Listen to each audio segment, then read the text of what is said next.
চিহ্নটুকু আমরা ভেঙে দিছি।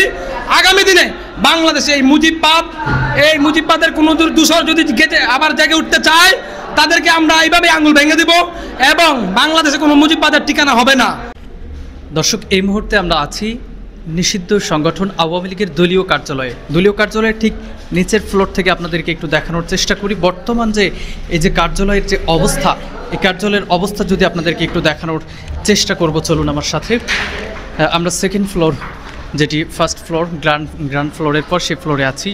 এই ফ্লোর দিয়ে মূলত রাস্তা থেকে কিন্তু প্রবেশ করা যায় এবং আমরা একটু অবস্থা যদি আপনাদেরকে দেখাই যে ওপরের ফ্লোরগুলো, আমরা এখানে দেখছি যে আজকে যে আওয়ামী লীগের যে কেন্দ্রীয় যে লকডাউন কর্মসূচি, এই লকডাউন কর্মসূচিকে ঘিরে পুনরায় আবার কিন্তু এই যে দলীয় কার্যালয় কিন্তু ভাঙচুর করছেন। আমরা দেখানোর চেষ্টা করছি দৈনিক করতোয়ার মাধ্যমে যে নিষিদ্ধ কার্যক্রম, নিষিদ্ধ সংগঠন আওয়ামী লীগের যে কেন্দ্রীয় কার্যালয়ের চিত্র একটু আপনাদেরকে দেখাই।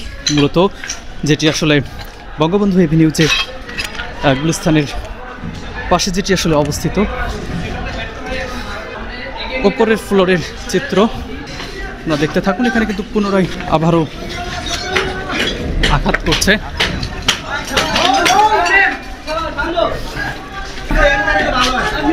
বর্তমান যে অবস্থা আমরা দেখছি যে এখানে কিন্তু আগুন লাগিয়ে দেওয়া হয়েছে, পুনরায় আবারও পুনরায় এখানে আগুন লাগিয়ে দেওয়া হয়েছে।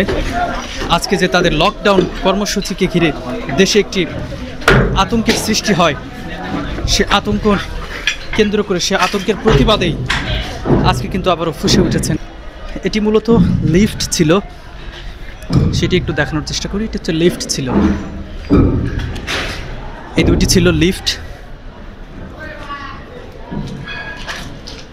এরপরে আপনাদেরকে পরের ফ্লোরে নিয়ে যাব। এখানে ধোঁয়া উঠছে প্রচুর। এটি হচ্ছে 6th ফ্লোর। মুজিববাদের যে শেষ চিহ্নটুকু আমরা ভেঙে দিছি। আগামী দিনে বাংলাদেশে এই মুজিববাদের কোনো দূষর যদি গেটে আবার জেগে উঠতে চায় তাদেরকে আমরা এইভাবে আঙুল ভেঙে দিব এবং বাংলাদেশে কোনো মুজিববাদের ঠিকানা হবে না। 8th ফ্লোর আপনাদেরকে দেখানোর চেষ্টা করলাম। এটি আরও একটি ফ্লোর।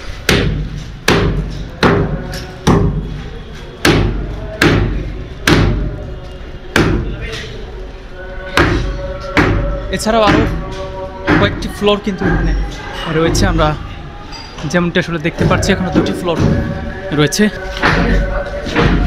তো সবগুলো ফ্লোরেরই আসলে একই অবস্থা। এই ছিল আওয়ামী সরকারের পতনের পর তাদের যে কেন্দ্রীয় কার্যালয়, সেই কেন্দ্রীয় কার্যালয়ের বর্তমান অবস্থা।